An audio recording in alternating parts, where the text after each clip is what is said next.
2장 말씀입니다. 히브리서 2장 10절에서 18절까지 말씀인데요. 우리 한 절씩 교독해서 읽겠습니다. 자, 10절 말씀 먼저 읽겠습니다. 그러므로 만물이 그를 위하고 또한 그로 말미암으니가 많은 아들들을 이끌어 영광에 들어가게 하시는 일에 그들의 구원의 창시자를 고난을 통하여 온전하게 하심이 합당하도다.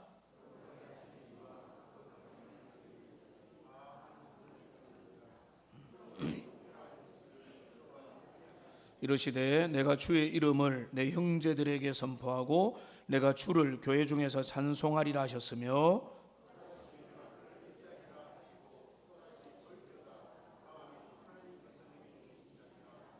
자녀들은 혈과 육에 속하였음에 그도 또한 같은 모양으로 혈과 육을 함께 지니심은 죽음을 통하여 죽음의 세력을 잡은 자 곧 마귀를 멸하시며,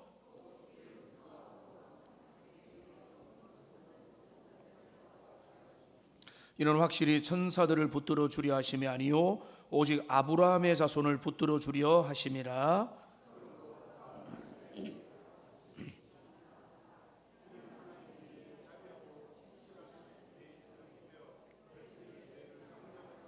함께합니다. 그가 시험을 받아 고난을 당하셨은즉 시험 받는 자들을 능히 도우실 수 있느니라. 아멘. 우리 서로 한번 인사하고 말씀을 받겠습니다. 주의 말씀을 사랑합니다. 한번 인사하겠습니다. 여러분 어떤 마음으로 이 자리에 오셨습니까? 여러분 마음의 기쁨과 행복과 감사와 성령의 충만한 마음으로 이 자리에 오신 분들도 많겠지만은 내 마음 누가 알아주랴, 나의 외로움과 나의 싸움과 나의 고독은 사람들 앞에 다 감추어져 있는 거 아닌가, 이런 마음을 가지고 답답한 또 외로운 그 마음을 가지고 이 자리에 오신 분들도 반드시 계실 겁니다. 이런 분들에게 오늘 말씀이 우리에게 은혜가 되면 좋겠습니다. 우리 어떤 2023년쯤의 기사가 있는데 그 제목이 뭔가 하면 대한민국은 지금 고독과 전쟁 중이라고 하는 제목입니다. 실제로 2023년 통계로 고독사 한 사람이 3,600명을 한국에서 넘어섰고요. 그런데 좀 더 심각한 문제는 뭔가 하면 20대, 30대 청년층의 사회적 고립감은 그 어느 때보다 더 심각한 수준에 빠져 있다는 겁니다. 우리가 볼 때는 SNS를 통해서 서로 교류하고 음식 먹은 거 어디 간 거 자랑하고 행복한 표정을 짓고 모두가 나 빼고 다 행복하게 잘 사는 것 같은데 실상은 고독에 몸부림치고 외로움과 쓸쓸함과 이런 나의 쓸쓸함에 누가 과연 알아줄까라고 하는 그런 어떤 외로움에 빠져 살아가고 있습니다. 이런 외로운 마음이 들면 인생은 당연하게 그 시선을 하늘을 쳐다봅니다. 하나님이 우리의 소망이 될 수 있을까? 그런데 금방 마음에 질문이 생깁니다. 그 높고 높은 하나님이, 그 거룩하고 전능하시고 흠이 없는 하나님이 나 같은 인생을 내가 뭐라고 그분이 내게 관심을 가질까? 그러니까 마음을 딱 닫아버려요.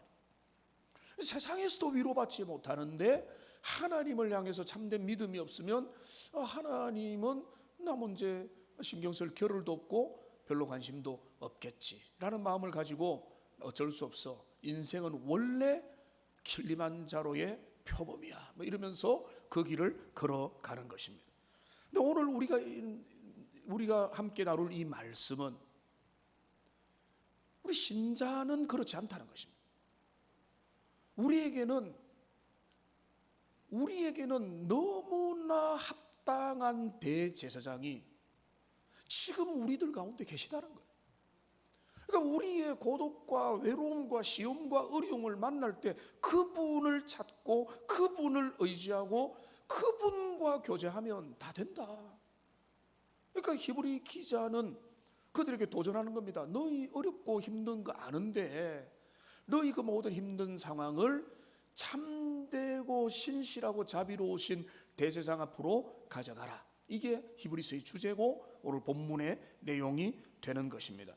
그래서 오늘 본문을 보면은 하나님은 우리를 외면하지 않으시고 우리의 작은 신음에도 동참하시고 우리의 고통 가운데 동행하기 원하시고 우리가 얼마든지 마음을 열고 그분 앞에 가면 우리 주님은 우리의 모든 면들을 우리 주님께서 은혜로 이끌어 가시는 그런 분이십니다. 그런데 이것이 어떻게 가능하냐 하면은 바로 예수 그리스도 때문에 가능합니다. 그런데 좀 더 구체적으로 말하면 이 땅에 낮은 몸으로 오셔서 고난을 당하시고 친히 인간의 모든 희노애락의 감정을 경험하시고 유혹을 겪으시고 죽음을 통과하심으로 십자가에 넘어 승리하여 지금 우리를 향해 계시는 그분이기 때문에 우리는 그 자비롭고 신실한 예수님을 더 의지할 수 있는 것이다 라고 하는 게 사실 오늘 설교의 핵심입니다. 먼저 우리는 오늘 이 본문의 내용을 간략하게 구절별로 잠시만 제가 살펴보기 원합니다. 먼저 10절을 보면은 어떤 내용인가 하면은 만물의 주이신 하나님께서 수많은 자녀들을 영광으로 이끌기 위해서 그들의 예수님, 구원의 창시자이신 예수님을 고난을 통해서 온전하게 하셨다라고 하는 부분을 10절에서 이야기하고 있습니다. 그 다음에 11절부터 13절까지는 그 예수님과 우리를 어떤 관계로 묶는가 하면 형제라고 부르기를 부끄러워지 않게 하셨다. 한 근원에서 났다. 거룩하게 하시는 이 예수님과 거룩함을 받은 죄인된 우리가 한 근원 한 뿌리에서 났으니 형제라고 우리 주님은 바라보신다. 이런 내용이 되겠고요. 그런데 그렇게 하신 목적은 뭔가 하면 14절부터 16절까지에 나와 있는데 이 내용은 뭔가 하면 예수님이 이 땅에 오셔서 고난과 죽음과 그 모든 길을 걸어가신 것은 죽음을 통해서 우리 죽음의 문제를 해결하기 위해서 그렇게 하셨다. 그러면서 결론이 뭔가 하면 17절 18절 보면은 그 해결하신 자비롭고 신실한 대제사장이 우리를 능히 도우실 수 있다. 이렇게 되는 거예요.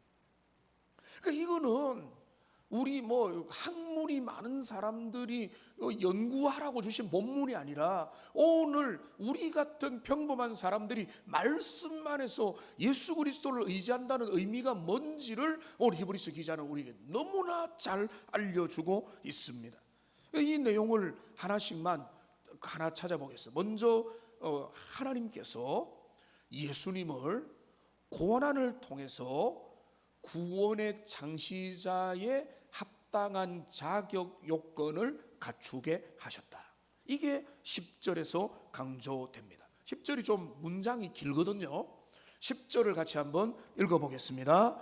그러므로 만물이 그를 위하고 또한 그로 말미암으니가 많은 아들들을 이끌어 영광에 들어가게 하시는 일에 그들의 구원의 창시자를 고난을 통하여 온전하게 하심이 합당하도다. 여러분 여기 놀라운 말씀이 주어졌는데요. 쉽게 말하면 하나님이 예수님을 고난을 통해서 구원의 참된 자격자가 되게 하셨다. 이건데요. 여기 우리가 오해할 수 있는 단어가 있습니다. 온전하게 하셨다.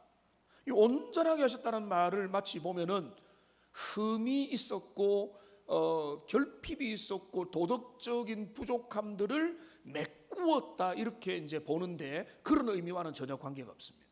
여기 온전하게 하셨다는 것은 그 뜻이 뭔가 하면 테텔리오라고 하는 헬라어인데 목표를 이루었다, 사명을 완성했다 이런 의미가 되는 것입니다. 그러니까 하나님이 예수 그리스도를 이 땅의 고난의 길들을 겪게 하심으로 말미암아 우리의 구원의 창시자가 되기에 너무나 어울리는 그 모든 목적을 이루게 하기 위해서 그리스도를 이 땅에 보내주셨다는 것입니다. 그러니까 여기 10절이 어떻게 끝나는가 하면 그들의 구원의 창시자를 고난을 통하여 온전하게 하심이 합당하도다라고 말하고 있습니다. 한번 따라합시다. 합당하도다. 여러분, 여기 이거는 중요한 겁니다. 예수님의 고난과 십자가는 우연한 사고가 아닙니다. 재난이 아닙니다. 그냥 없으면 좋았는데 어쩔 수 없는 일이 아니고 합당하다는 걸 뭔가 하면 창조주 삼위일체 하나님의 위대한 섭리요 계획 속에 그게 놓여 있더라는 것입니다. 이 합당하다는 말은 하나님의 선한 섭리와 목적과 계획 가운데서 예수님이 이 땅에 오셔서 그 모든 길들을 걸어가셨다. 그러니까 히브리서 기자는 그 모든 과정들을 우리가 그냥 인간으로 보면은 예수님 고생하고 억울하게 채찍맞고 십자가에 달려 돌아가시는데 그거를 믿는 눈으로 딱 바라보니까 그게 아니고 장세전에 우리 주님이 그 모든 구속의 계획을 세우시고 그리고 이 땅에 예수님을 사람으로 보내셔서 고난을 겪게 하시고 인생의 모든 구원의 창시자가 되도록 하기 위해서 이 모든 것들을 우리 하나님의 섭리로 진행을 하셨다는 거죠. 이 히브리서 기자는 그렇게 하신 게 합당하도다라고 찬양하게 되는 것입니다. 믿음의 사람은 이것을 찬양하게 되어 있습니다. 저와 여러분들, 우리가 우리의 세상 가운데 주눅떠 사는 것이 아니라 하나님의 구속의 은혜를 우리의 마음에 붙들고 하나님의 선하신 예수 그리스도를 이 땅에 보내셔서 고난과 그 모든 길을 걸어가서 구원의 창시자가 되게 하신 하나님의 선한 섭리를 믿음의 눈으로 바라보고 찬양하고 고백하고 합당하고 정말로 신비합니다라고 고백할 수 있는 하나님의 사람들이 되시기를 주님의 이름으로 축원합니다. 이게 지금 히브리서 기자가 보는 것입니다. 그런데 예수님의 어떤 자격 요소를 맞추려고 한 겁니까? 그분을 어떤 분으로 합당하게 만드셨는가 하면 구원의 창시자라고 했습니다. 여러분, 어색한 표현들이니까 한번 따라하면 좋잖아요. 한번 따라합시다. 구원의 창시자. 여기 창시자라고 나와 있습니다. 구원을 여신 분. 근데 이 원래 헬라어 뜻은 시작하신 분인데 단순히 시작한 분 정도가 아니라 그래서 그 의미를 담아서 세번역에는 개척자라고 했고요. 그리고 영어 성경에는 주로 파이오니어 또는 파운더라고 말하는 겁니다. 그냥 문만 열어준 게 아니라 그 모든 구원의 길을 이전에 없었던 그 길과 이후에도 없을 그 모든 길을 하나님께로 가는 길들을 열어주시고 친히 나가시고 그리고 그 이후에 오는 사람들을 그분 안에서 이끌어 가시는 그게 바로 구원의 창시자라고 하는 의미가 되는 겁니다. 예수님은 우리 구원의 믿음의 전부다라고 하는 의미가 뭔가 하면 우리의 구원의 모든 것들을 세팅했고 이루어 가시는 길을 열고 그 길을 앞장서서 이끌고 목적지까지 데려가시는 그분이 바로 구원의 창시자를 하나님은 이 땅에 가라라고 하셨고 예수님은 100% 순종으로 내가 가겠습니다라고 해서 이 땅에 오셔서 그 모든 고난과 죽음을 겪으신 겁니다. 여러분, 너무나 험준한 산이 있는데 거기에 아무도 오르지 못했던 그 정상을 한 사람이 능숙한 등반가가 고난을 헤치고 그 산 정상까지 길을 완전히 뚫어서 그 길을 갔다 온 다음에 우리를 이끈다면 우리는 얼마나 안전하겠습니까?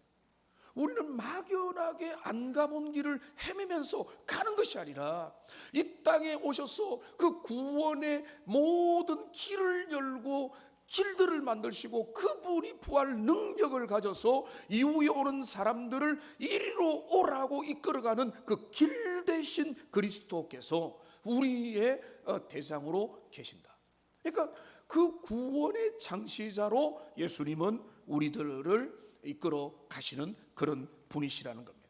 그러니까 여러분 우리는 끊임없이 무엇을 해야 됩니까? 예수님을 바라봐야 돼요. 끊임없이 예수님을 주목하고 바라봐야 돼요. 그런데 예수님을 주목하고 바라본다는 것은 그분이 행하신 일을 주목하는 겁니다.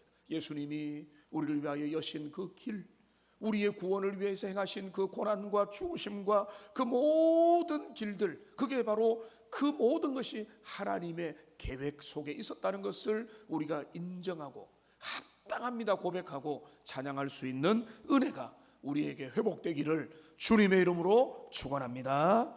이게 첫 번째 교훈입니다. 그런데 두 번째 놀라운 축복의 말씀, 충격적인 내용이 또 있습니다. 이 구원의 창시자가 우리를 형제라고 여기고 그리고 그것을 부끄러워하지 않는다고 말씀하고 있습니다. 오늘 11절 말씀을 보십시오. 여러분 11절 같이 한번 읽겠습니다. 거룩하게 하시는 이와 거룩하게 함을 입은 자들이 다 한 근원에서 난지라 그러므로 형제라 부르기를 부끄러워하지 아니하시고. 여러분 얼마나 충격적인 선언입니까? 거룩하게 하시는 분이 누굽니까? 예수님이죠. 거룩함을 입은 자 누굽니까? 죄인된 우리입니다. 그런데 이들을 뭐라고 합니까? 다 한 근원에서 나게 하셨다는 것. 한 뿌리, 한 그 원뿌리에서 나게 되었기 때문에 그들을 형제다, 자매다, 패밀리라고 부르기를 전혀 부끄러워하지 않았다는 것입니다. 여러분 같은 부모에게서 나면 형제죠. 그런데 예수님은 우리를 형제라고 여겨주시라는 겁니다. 형제라고 여길 뿐만 아니라 부끄러워하지 않아요. 여러분 내 옆에 유명한 사람이 내 옆에 있으면 어떻습니까? 어깨에 힘이 올라가죠. 훌륭한 사람이 내 옆에 따라오면 기분 좋죠. 근데 내 옆에 아주 시한 사람이 몰골이 엉망인 사람 내 옆에 있으면 부끄럽죠. 멀리 떨어져라. 너와 내가 무슨 상관이 있느냐? 선을 긋겠죠. 근데 주님이 거룩하신 분이 부정한 자 같은 우리를 형제로 여겨주시고 자매로 여겨주시고 패밀리로 여겨주시는 것을 부끄럽게 여기지 아니하신다는. 주님은 우리를 부끄러워하지 않습니다. 믿으시기 바랍니다. 우리는요 자랑스러운 사람을 내 옆에 두기 쉽지 누추하고 더럽고 냄새나는 사람들 부끄러워하잖아요. 그런데 우리 같은 냄새나는 죄인들을 우리 주님은 부끄러워하지 않습니다. 형제라고 여깁니다. 그게 주님의 은혜요 주님의 사랑입니다. 예수님이 그 모든 고난의 길을 걸어간 데는 우리 주님의 놀라운 은혜와 사랑이 있는 거예요. 여러분 로마서 8장 29절의 말씀에 보면 이런 말씀이 있는 겁니다. 같이 읽겠습니다. 하나님이 미리 하신 자들을 또한 그 아들의 형상을 본받게 하기 위하여 미리 정하셨으니 이는 그로 많은 형제 중에서 맏아들이 되게 하셨다. 여러분 한번 따라서 맏아들. 맏아들이 너 맞이지 하면 무슨 말이죠? 둘째도 있고 셋째도 있고 동생들이 쭉 있다는 거죠. 예수님을 이 땅의 성육신에서 그 모든 길들을 거게 하신 것은 그리스도는 맏형님이 되게 하신 겁니다. 우리는 어색하지만 예수님 큰 형님이세요. 큰 형님. 근데 그게 너무 어색해서 기도할 때 형님 이렇게 부르기는 좀 사실은 어색합니다. 그렇게 부르지라. 예수님 이렇게 부르는데 성경적 원리를 보면 예수님은 우리의 맏형님이 되십니다. 맏오빠가 되시는 거예요. 그리고 그거를 그거를 자랑스럽게 그 연대를 만들기 위해서 이 땅에 오셨다. 근데 그래서 우리의 이 땅에 오셔서 고난당하시고 십자가 지시고 그 모든 피를 아낌없이 흘려주셨는데, 그러니까 예수님이 당신은 자격이 없어 라고 할 수 없는 게 예수님이 사람이 되셨잖아요. 그리고 그 모든 길들을 걸어가셨죠. 그런데 그렇게 하신, 굳이 사람으로 오셔서 굳이 사람들이 투표로 청원한 것도 아닌데 그렇게 하신 그 목적과 이유가 뭐냐? 그게 오늘 14절 15절에 나타나 있습니다. 여기 14절 15절 같이 한번 읽어보겠습니다. 자녀들은 혈과 육에 속하였음에 그도 또한 같은 모양으로 혈과 육을 함께 지니심은 죽음을 통하여 죽음의 세력을 잡은 자 곧 마귀를 멸하시며 또 죽기를 무서워함으로 한평생 매여 종로로 다는 모든 자들을 놓아주려 하심이니. 예수님이 이 땅에 사람이 되어 오신 이유가 여기 보면은요, 죽음을 통하여 죽음의 매인 자들을 놓아주기 위해서. 당신이 십자가에 죽으심으로 죽음의 매인 자, 죽음의 공포에 마귀 사탄이 장난치는 그 죽음의 공포와 죽음의 한계와 죽음의 유한성 앞에 벌벌 떨고 사기를 당하고 유혹당하고 눈이 멀어버리고 완전히 돈을 갖다 바치고 인생이 잘못 선택하게 되는 지금도 많은 사람들, 얼마나 많은 사람들이 이 사단 마귀가 배후에서 장악하는 죽음이라고 하는 공포 앞에서 그들은 자유할 수가 없는 거죠. 그래서 돈을 싸들고 가서 이 죽음의 문제를 해결하려고 하고 건강 문제 벌벌 떨고, 그런데 그래서 인생들을 가만히 보면 진짜 예수님 앞에서 자유한 인생을 빼고 나면은 사람들은 결국은 다 뭔가 하면 죽음 앞에 매여 있는 존재라. 그러니까 그거를 가지고 장난치는 존재가 마귀 사탄이라는 거예요. 이 말을 바꾸고 말하면 뭔가 하면 그리스도의 사람은 죽음의 권세를 벗어난 사람이어야 된다는 거예요. 저는 저와 여러분들이, 사실은 저는요 진짜 기준 하나가 있습니다. 그 사람이 믿음이 있느냐 기준은요 죽음에 대한 태도의 문제입니다. 나는 오늘 죽어도 나 영혼은 주님 앞에 갈 것이고 내 인생은 주님 앞에 있습니다. 삶도 주님 앞에 있고 죽음도 주님 앞에 있습니다라고 하는 이 죽음의 문제, 죽음의 공포를 주님 앞에 맡기고 그리스도 안에서 참된 평화를 누리느냐 안 누리느냐. 예수 믿는다고 하면서 죽음 앞에 벌벌 떨고 내일 죽을까 모레 죽을까 내가 얼마나 더 이 땅에 살까, 천국이 아무리 좋다지만 이 땅이 그래도 좋은데 하면서, 그거는요 천국 준비가 안 된 사람이에요. 그러니까 여러분들, 오늘 예수님은 그 인생의 뻔한 거, 사망의 그 죽음이라는 공포를 가지고 장난치고 유혹하는 마귀의 죽음의 권세를 깨뜨리기 위해서 예수님이 땅에 오셔서 친히 죽음의 길로 걸어가시고 죽음을 넘어서 십자가를 넘어서 부활로 승리하셨기 때문에 여러분 도전합니다. 여러분 다시 한 번 더, 여러분 정말로 도전합니다. 우리의 삶에서 다른 건 몰라요. 모양도 다르고 수준도 다르고 모든 건 다르지만은 복음의 사람이라면 죽음을 정복한 그리스도를 믿는 사람으로서 죽음도 내 앞에는 아무것도 아니라고 하는 믿음의 확신이 다시 한 번 더 정립되는 은혜가 있기를 주님의 이름으로 축원합니다. 이 문제가 해결되면은요 여러분 두려울 게 뭐가 있습니까? 뭐가 문제입니까? 나의 남은 생애는 주님의 기쁨인데 하나님이 우리에게 지금까지 살게 하신 것도 은혜고 남은 생애 주님 앞에 여러분 아무리 조심해도요 이런 사고 저런 사고 해가지고 뭐 접시물에도 빠져가지고 죽기도 해요. 진짜인지 아닌지는 모르겠지만, 그러니까 여러분 우리의 인생은 주님의 손 안에 있고 그리스도 예수 안에서 이미 승리하신 것을 붙들면서 여러분 삶을 시시하게 살기보다는 죽음의 권세가 나를 정복 못한다.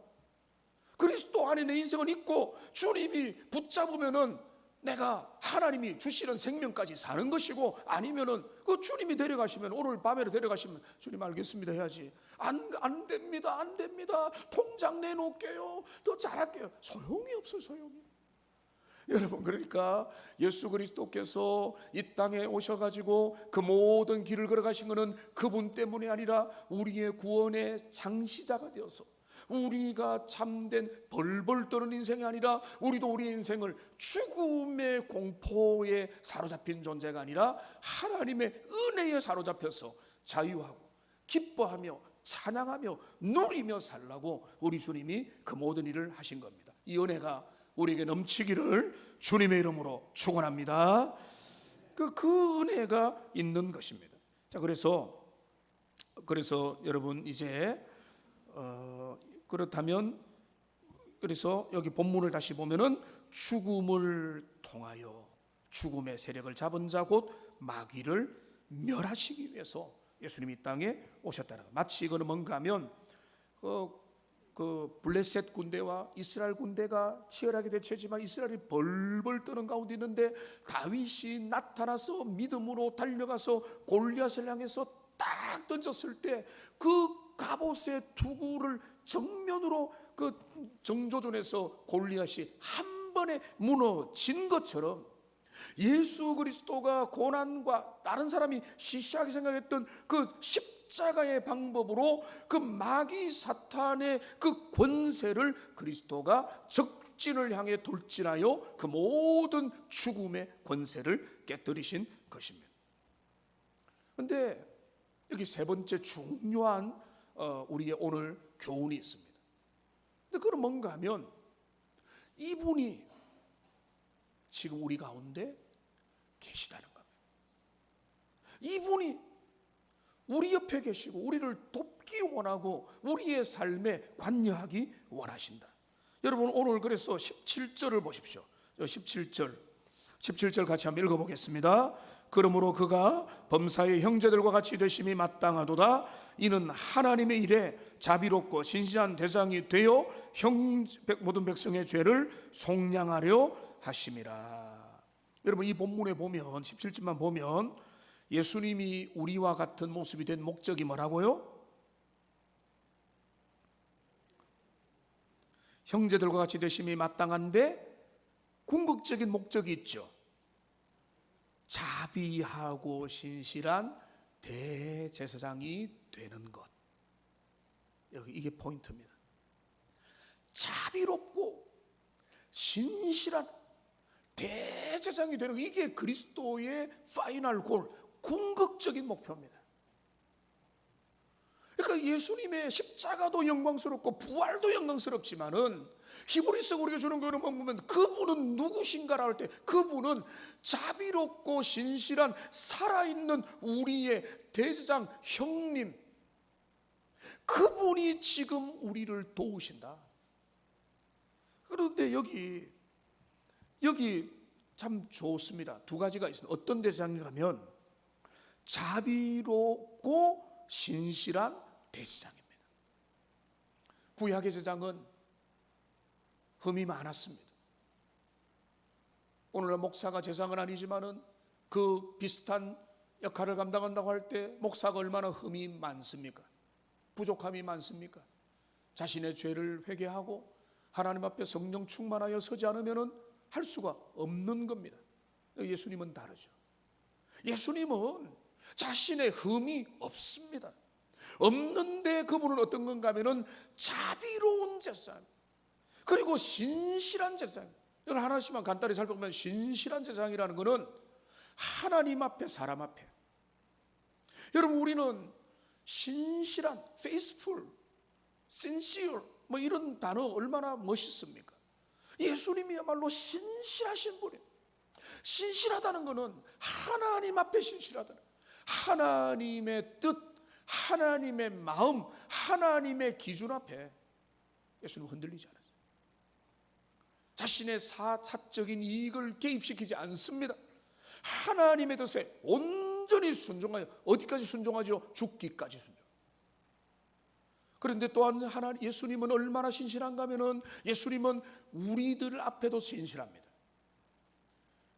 우리들 앞에 했던 약속들, 언약들 절대로 모른 척하지 않으시고, 우리 주님이 우리와 맺은 언약은요, 영원히 지키시는 분이 바로 예수님. 그러니까 예수님은 우리의 참된 영원한 대상이신데, 그분은 누군가 하면은 신실하신 분이시다. 우리는 신실하지 못하잖아요. 목사님 그럴 줄 몰랐어요, 이 말 할 수도 있잖아요. 근데 예수님은 그렇지 않은 거예요. 예수님은 신실하신 분이에요. 그뿐만 아니라 예수님은 뭡니까? 자비로우신 분이에요. 여러분, 유능한 사람들이 있습니다. 근데 그분이 우리와 관계가 없죠. 그분은 냉정할 수도 있고 행정적일 수도 있고 남 이야기할 듯이 할 수 있습니다. 근데 우리의 대상 예수님은 우리를 자비롭게 우리를 돌아보시는 겁니다. 여러분, 베드로전서 1장 3절 같이 한번 읽어보겠습니다. 우리 주 예수 그리스도의 하나님 아버지 하나님을 찬송하리로다.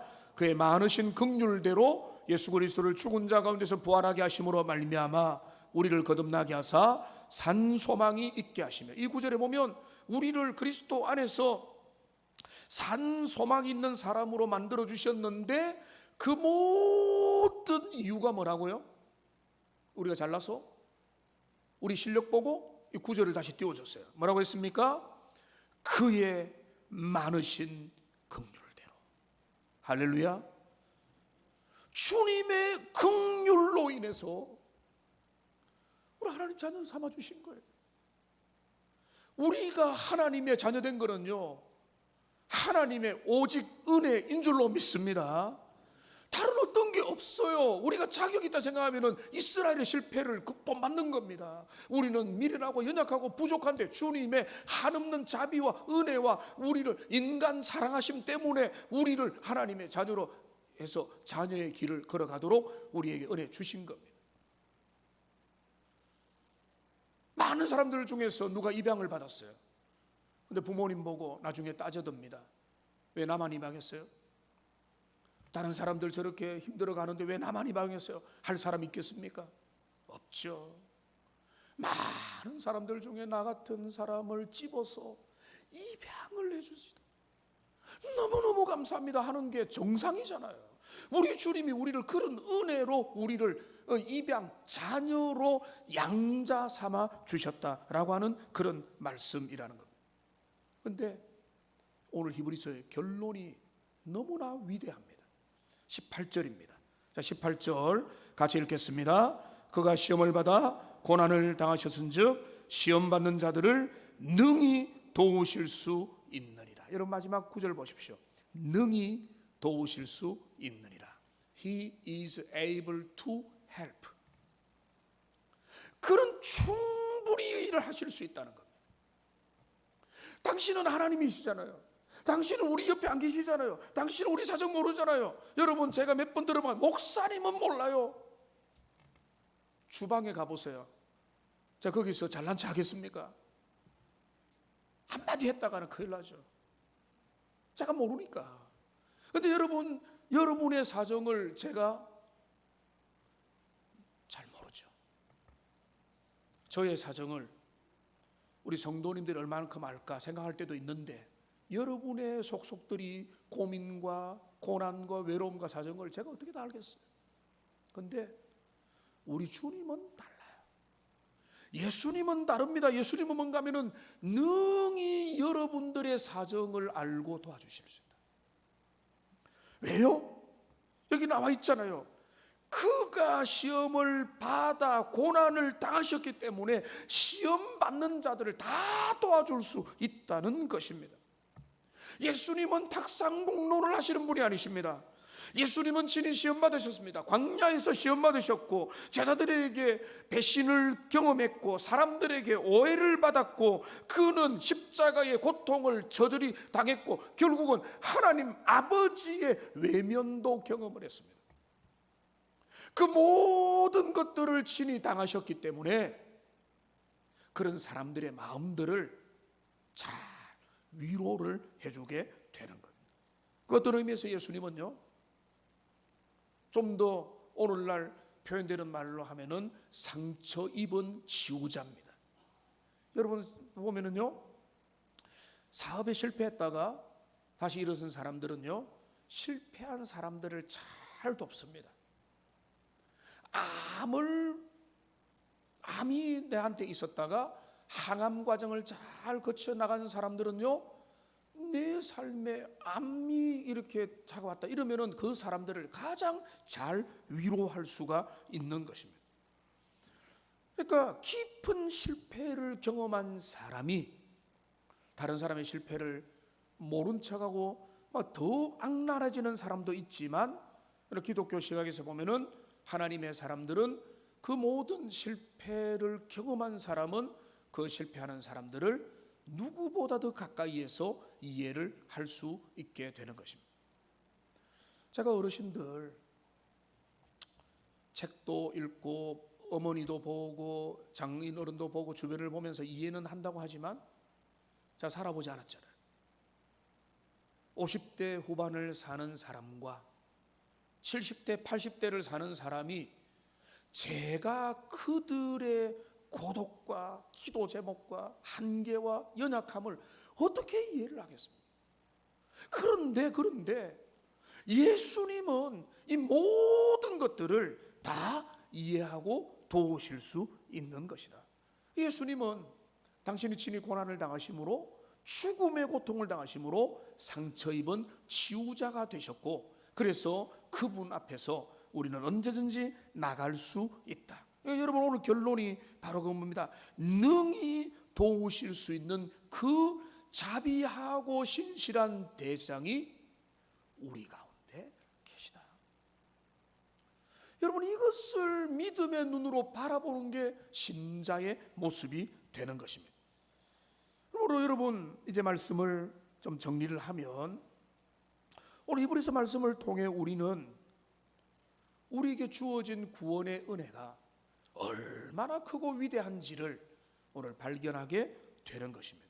하나님께서 우리의 구원의 길을 여신 그 구원의 창시자를 고난의 길을 겪게 하시고, 그 모든 어려움들을 감당하게 하시고, 죽음에 벌벌 때는 인생의 문제를 해결해서 죽음이라는 것까지 걸어가도록 밀어가고 순종하신 그 모든 것은 이후에 오고 오는 동생들을 위해서, 그 형님이 되어서 오고 오는 그 동생들이 주님을 의지하고 따라갈 때 너희도 먼저 앞장서신 그분을 의지하고 바라보고 소망하면서 그분에게 고난과 어려움과 외로움을 주님 앞에 올려놓고 너의 인생길을 걸어가라.